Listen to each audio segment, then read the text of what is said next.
As much as it may upset many people, my message is the planet is not in peril. I think this is good news. I believe there is no climate crisis. The alleged atmospheric CO2 and methane have negligible effect on the climate. The policies government has been implementing are totally unnecessary and should be eliminated, and that trillions of dollars can be saved. Okay, what I'm offering is an important part to this puzzle. From my review of the science, I come to the conclusion that so far all the scientists involved have totally misidentified what is the dominant process in controlling the climate. And that all of the various models are based on incomplete and incorrect physics applied to the problem. What I believe is the dominant process is what I call the cloud sunlight relectivity thermostat mechanism. The important part of this model is clouds. Clouds are everywhere. The world is covered with clouds. Despite Al Gore's picture, a movie which shows a totally cloud-free Earth. That never happened.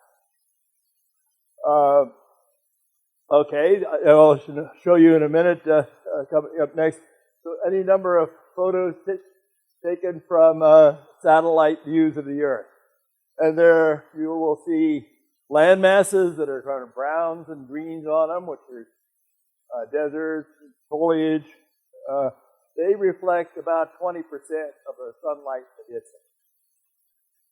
You'll see also lots and lots of clouds. They are all bright white. Bright, as you compare them with a white piece of paper, they're comparable. A white piece of paper is like 99% reflective. Clouds typically are about 90% reflective of all the light that hits them. So,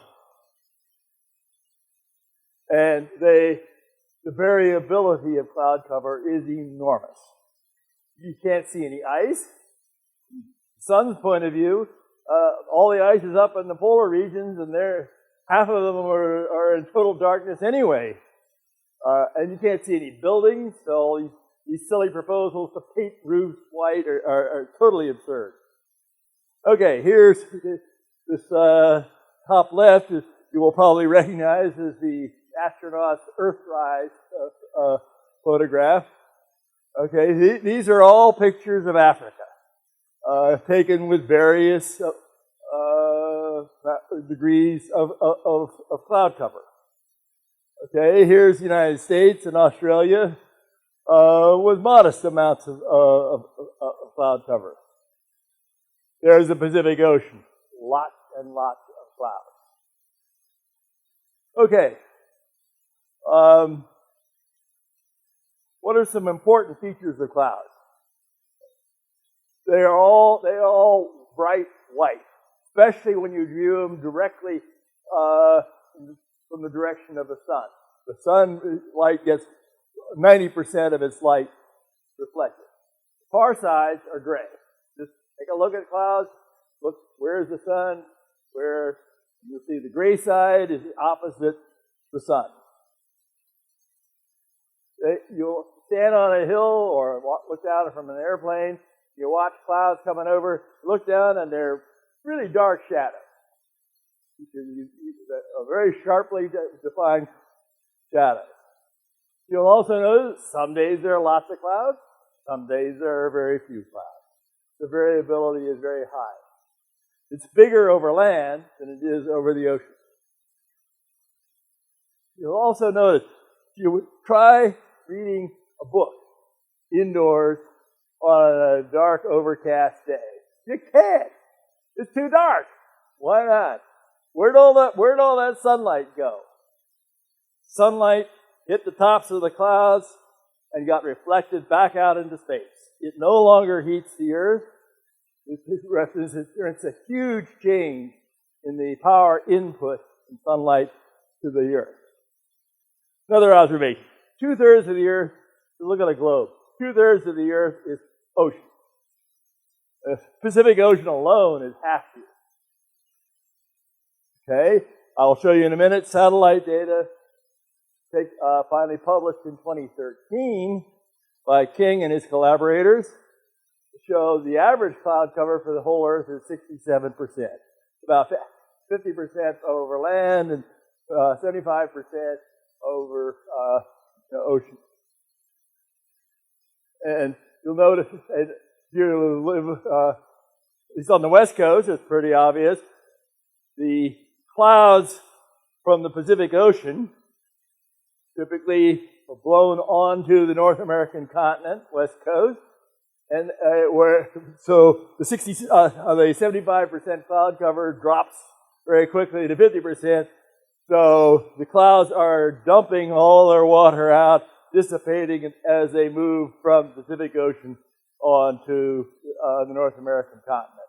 And that dominates our weather. So these are the same clouds essentially moving in. Okay. And so these clouds change not only weekly, but also hourly. Huge changes just from morning to afternoon, especially over land and over the ocean. Okay, where do clouds come from? They're mostly evaporating seawater. Sunlight shines on the ocean, it evaporates seawater, the water vapor rises, forms water droplets, condenses, and forms clouds. Okay, all of the things that I have mentioned, pretty obvious to anybody who just looks up at the sky now and then, are not seem to be in the vocabulary of the IPCC study. In particular, none of the observations, especially on the variability of clouds, cloud cover fraction, are even acknowledged in either the 2013 IPCC assessment report or the 2021 assessment report. So, my conclusion now should be obvious. The effects of the CO2 are totally negligible in respect to the cloud cover, and that and this is just due to the cloud cover reflectivity. So I can very confidently assert there is no climate crisis. There are other more important problems. In particular, we can't afford to spend trillions of dollars. We have other problems just getting a decent standard of living for this huge population the Earth has now accumulated. There's clearly an energy shortage problem to supply this huge population we have with energy, and having to cut it back because of worries about global warming is a terribly silly thing to do. Net result, and we are spending an enormous amount of this money trying to limit carbon inputs to make ourselves carbon neutral, which is totally silly in my point of view. All of those programs should be immediately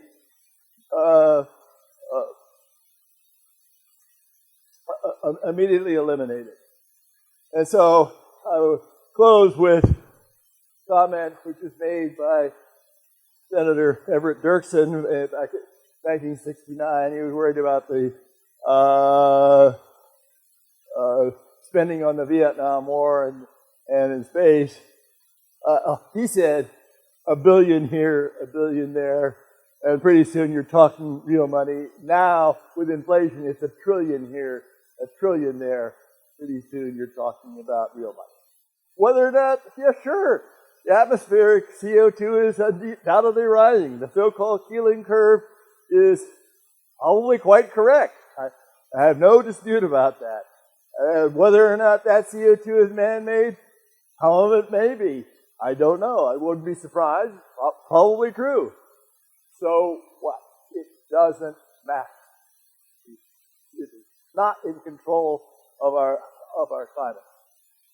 And the assertions that this is going to lead to a total climate apocalypse, I think, are just pure fear-mongering by the government.